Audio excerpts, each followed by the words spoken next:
What's up guys? In the last video, I traveled from Los Angeles to Dubai on board Qatar Airways on my way to India.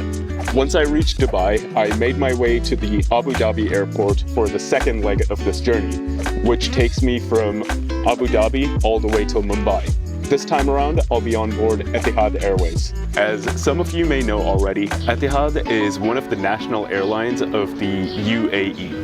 And it's also a pretty young airline that started its operations as recent as 2003. In the first 3 years of operation, by 2006, Etihad was operating to 30 destinations worldwide. Now, that may not seem like a lot, but compared to its biggest competitor, Emirates was only offering flights to 14 destinations in the first 5 years after beginning operations. So that puts Etihad at twice the amount of destinations in half the time. Now serving over 60 destinations worldwide, Etihad has become one of the fastest growing airlines in all of commercial aviation.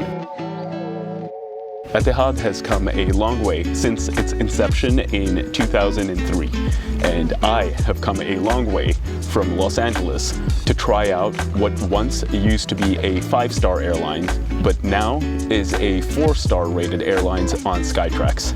Anyways, let's get to check-in. Cool, so I made my way to Terminal 3 at the Abu Dhabi Airport. Given that this was Etihad's hub, there were plenty of check-in counters and the lines were fairly short. I made my way to the check-in counter and this is where I was given a very interesting surprise. So when I was at the check-in desk, I was told that the ticket did not include any checked-in luggage and I would have to pay extra for the bag I wanted to check in. The price wasn't cheap either. It was about 1,060 dirhams, which is the equivalent to $230 US approximately. Now, I understand it is my responsibility to look into these details, but having said that, most other airlines that service this route offer at least one item of checked-in luggage along with their basic ticket.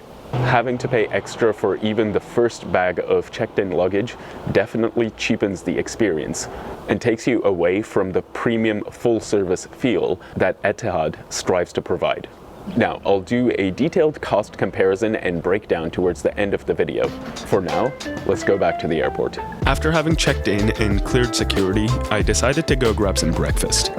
On the second level of the terminal, right above the duty-free shops, there was a food court with a handful of different fast food options to choose from.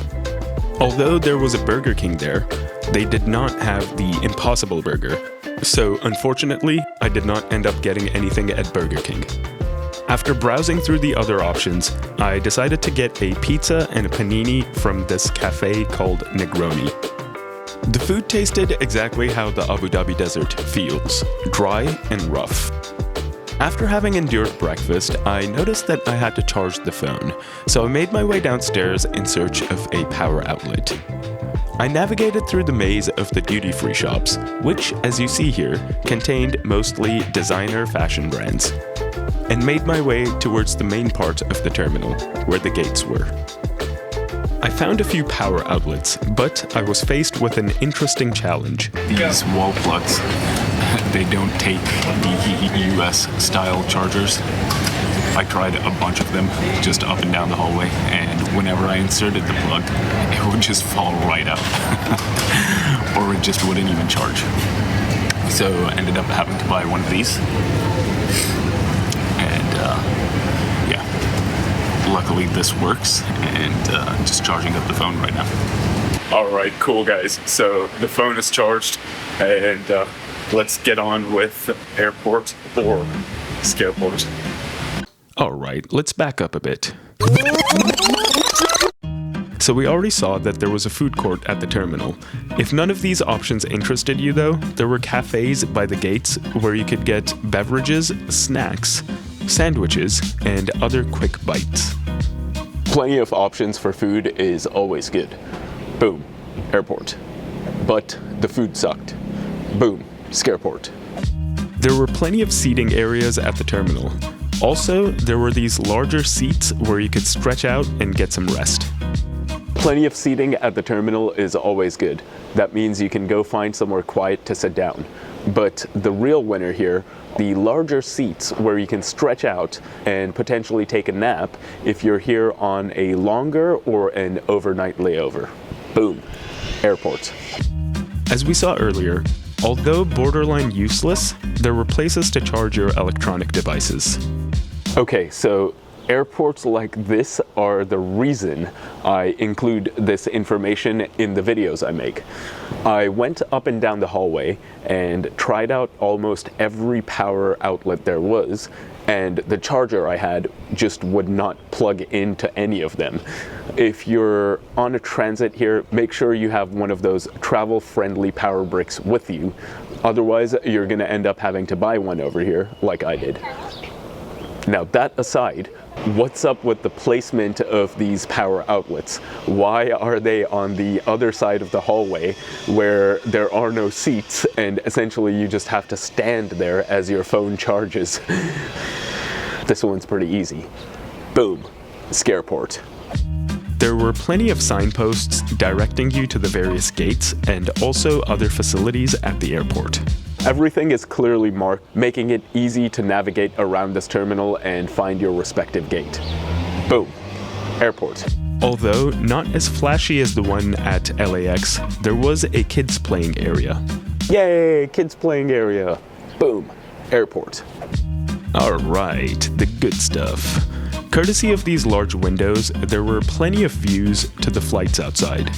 And speaking of flights, here was the 777 that would take us all the way till Mumbai, sporting this retro livery. There's just something about looking into the horizon when you're at an airport in the Gulf area. Boom, airport. There was public Wi-Fi available at the airport, and although it was slightly slow to load, the download speeds were fairly decent. Free public Wi-Fi, always good. Boom, airport. Alright, so before we add up our total tally here, I wanted to mention one thing. I did walk across the hallway of the terminal several times, but I did not find any hydration stations. Essentially places where you could grab some drinking water and fill up your bottles. I did walk up and down the hallway at least 3-4 times and I didn't see them. Maybe I just missed them and they were in a completely different location where I wasn't at. For now, boom, Scareport. Having said that, if you have been to this airport and you have seen places where you could grab some drinking water, let me know down in the comments below. So our total tally comes out to 6 for airport and 3 for Scareport, making Terminal 3 at Abu Dhabi International Airport officially an airport. Alright guys, on a more serious note though, Terminal 3 at the Abu Dhabi Airport, not a bad place. There are some decent facilities. Having said that, I did feel the airport to be very dull and boring overall. If you can, avoid any longer layovers at this airport. Alright guys, let's go back to the airport now. It's almost boarding time. Alright, now made it to the gate. And boarding has begun.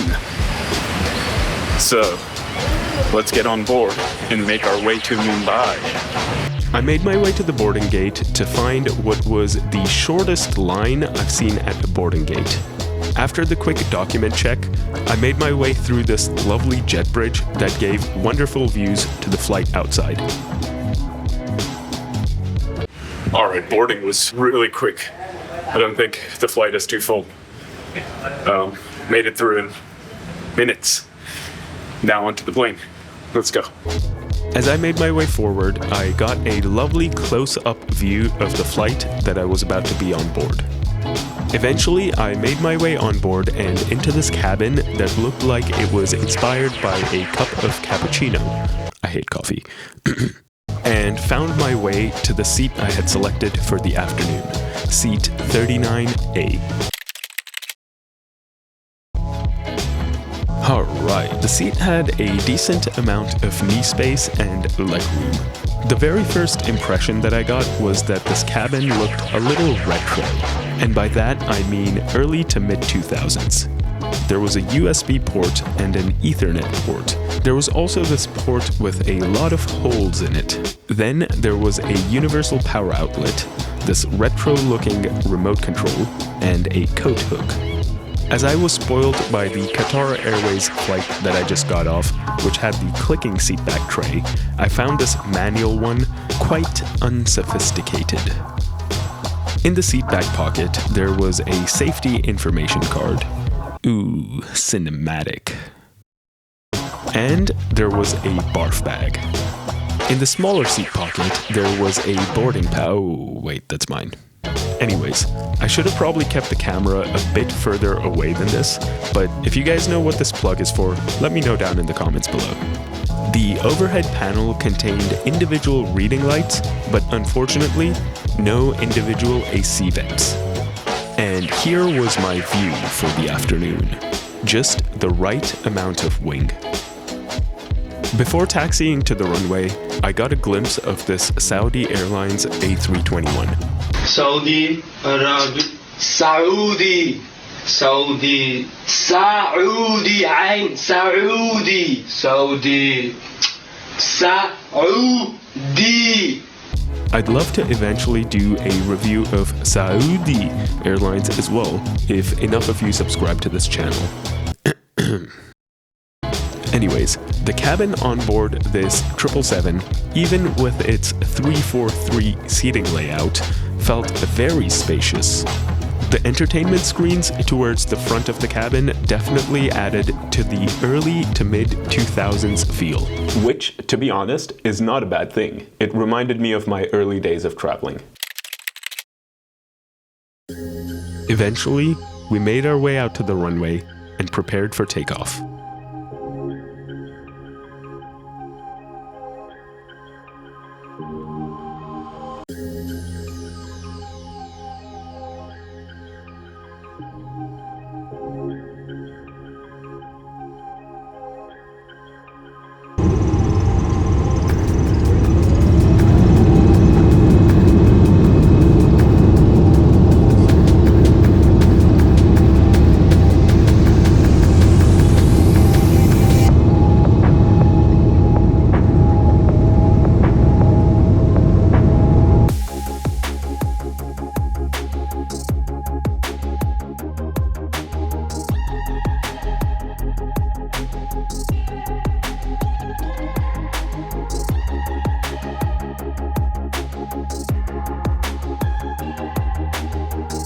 After getting some epic views from the skies above the Gulf, I decided to check out the entertainment system.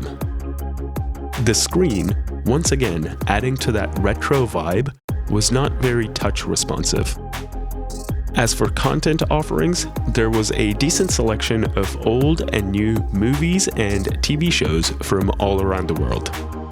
There were also flight information maps available on board, but when I selected it, the entertainment system just shut down. Also, there was this borderline stalker feature on board that allowed you to see what the person in the seat next to you was watching. You could also access the food and beverage menu through the onboard entertainment system. Although, the only things listed on here were beverages, and I wasn't able to access the food menu.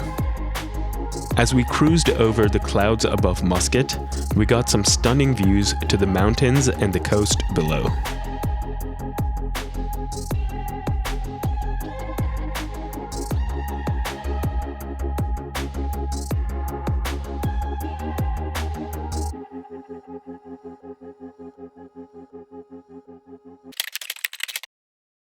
Shortly after the views, the lunch service began. Alright, I guess I'm going for the dessert first. It was gulab jamun mixed with some custard.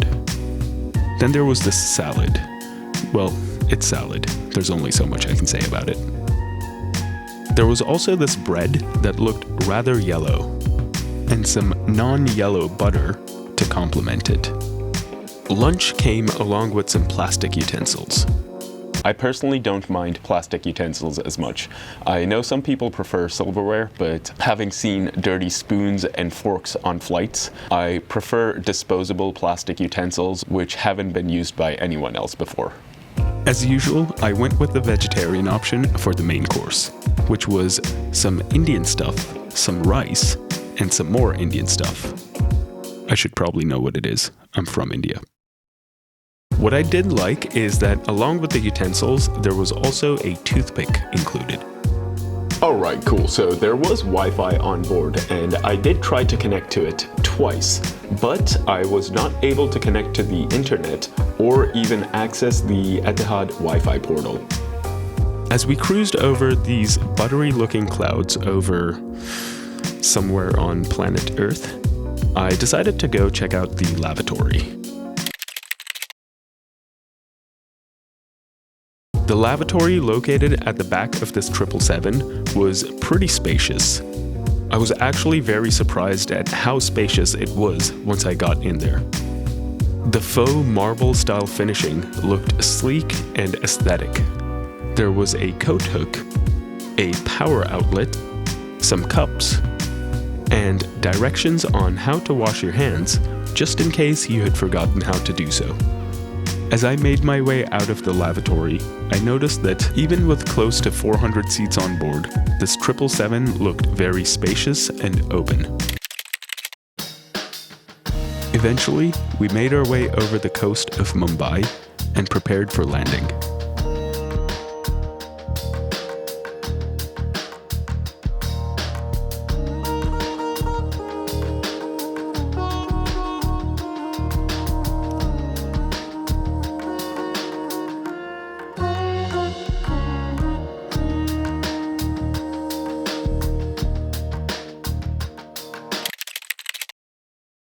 Alright guys, so Etihad Airways. The hard product on board this flight was pretty old, but having said that, it was pretty comfortable as well. There was a good amount of legroom, the seats were comfortable, the lavatory was huge.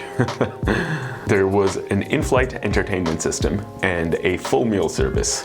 As for the soft product, the cabin crew on board this flight was incredible. This definitely was one of the quintessential airline cabin crews who were very proactive and always smiling and happy to help you. Having said that, I have flown Etihad previously twice. On one of the flights, the cabin crew was pretty friendly, similar to this one, and on the other flight, however, the service was pretty lackluster. Now, as for the staff members at the check-in desk, the lady who checked me in was very friendly and polite as well. We have to address the fact that there is no checked-in luggage allowance with the basic ticket, especially given the fact that Etihad is a full-service airlines and not a low-cost carrier. The fact that they charge for even the first piece of checked-in luggage does very much cheapen the experience.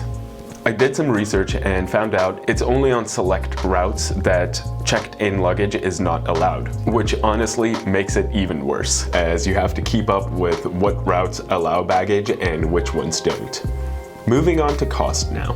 I paid 330 dirhams for this flight, or approximately $90 US, without considering the extra baggage fees. At this price, there are other competitors serving this route, such as Vistara, that do provide a slightly better value given their baggage allowance. On longer routes, when compared to its Middle Eastern competitors, Emirates and Qatar Airways, once again I find it slightly hard to justify a recommendation for Etihad, not strictly based on the cabin and the flight, but rather also the hub. The hub for Etihad Airport, the Abu Dhabi International Airport, was definitely the least fun airport of the three between Doha, Dubai, and Abu Dhabi. And airports being a crucial part of the airline's experience, having to connect through the not fun Abu Dhabi Airport definitely takes some points away from the Etihad experience. Anyways, I'd love to hear from you guys now. What have your experiences on board Etihad been like? Would you recommend them to someone? Let me know down in the comments below. And as always, thanks for watching, and I'll see you on the next one.